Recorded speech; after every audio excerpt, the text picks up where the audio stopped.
Здравейте, аз съм Даню Дилото.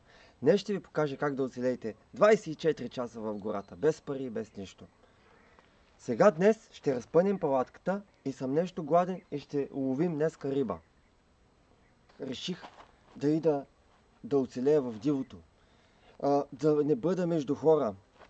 Реших да отпусна малко на приключения с диви животни, с звирове. Но днес хем ще разпъна палатка, хем ще ида да си изготвя нещо. Риба. Да лова риба, защото няма лисици, няма чакали за ловяне. Взех тази марля. С нея ще лова риба. Беше за акули. Днес ще лова риба, започвам, защото съм огладнял. И съм премерал от глад.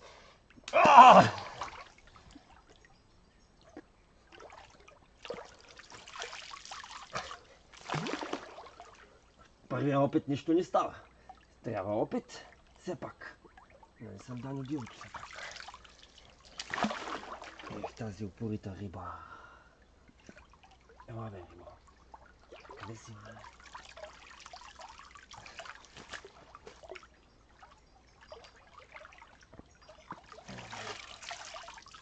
Днес май ще стоим гладен, но няма да се откажа. Аз съм Даню Дилото.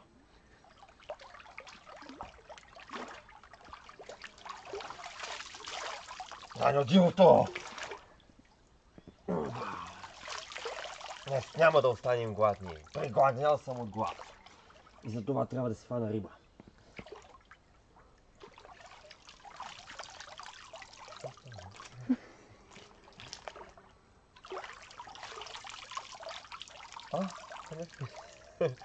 Даню Дилото не се отказал да лови. Уловихме рибата.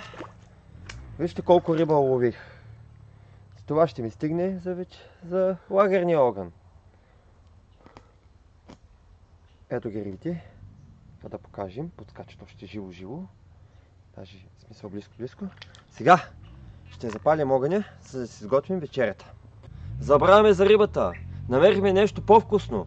Борихме се доста с него, докато го уловим. Ще ядем раци. Отивам да приготвям огъня. Ходихме с едно момче в гората. Приключения, докато пържа рака. Ходихме приключения в гората. Между дивото. И беше много хубаво. И ни се случи една случка. Една мечка ни видя и почна да ни гони. Ние бягахме с моя приятел. Докато бягахме, момчето припадна, стана му лошо. Аз се чудих какво да направя с тази мечка. Все пак, нали, в гората, дивото.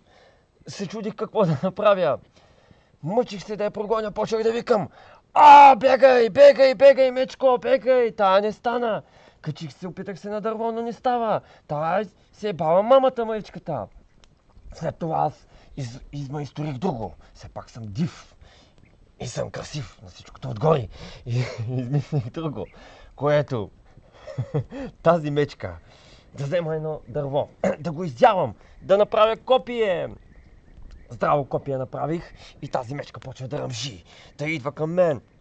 А моят приятел в беда. Паднал. И аз взех копието и викам, мама ти риба, сега ще видиш какво ще стане. Забрах копието и почнах мечката да таковам. И тя се дигна на две лапи. И ръмжи, аз бам, копието и я убих. Ракчето, това ракче колко ще стане вкусно. Много хубаво ракче си печем. Сега запалихме огъня. Изпечем ракчето. Къде отиде рака? Рака. Сега. Да, ще стане. Ще стане супер рака. Еха! Рачешко. Да, ще пригоря. И така. Дами приятели, много обичам дивото. Затова реших да запаля огън, нали, като Даню Дилото и да се изпече това хубаво раче. Вкусно. Чакайте, че рака ми изчезна в огън. Айде бе. Да не съм дивия. Ще го намерим рака. Айде.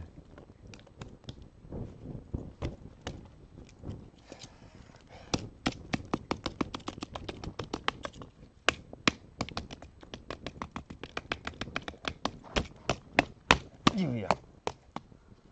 Дивия. Рака е тук.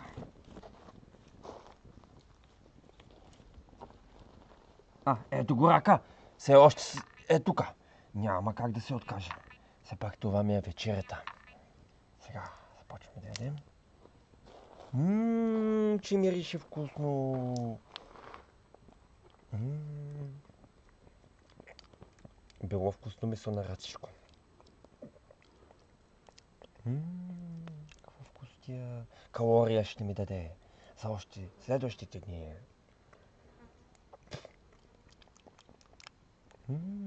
Това е калория, хора, която протеин ще ми даде за следващите дни много енергия, за да мога да продължа да оцелявам.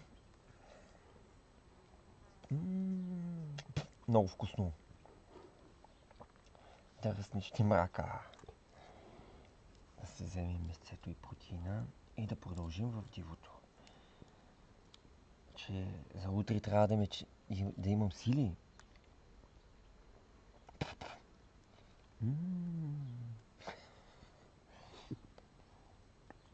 Вкусен рак. Ще ми даде доста калории. Харесайте, коментирайте. За все още видеа. И да не забравяйте да натиснете камбанката. Ще има част 2. Как ще остана в гората. В още по-див свят.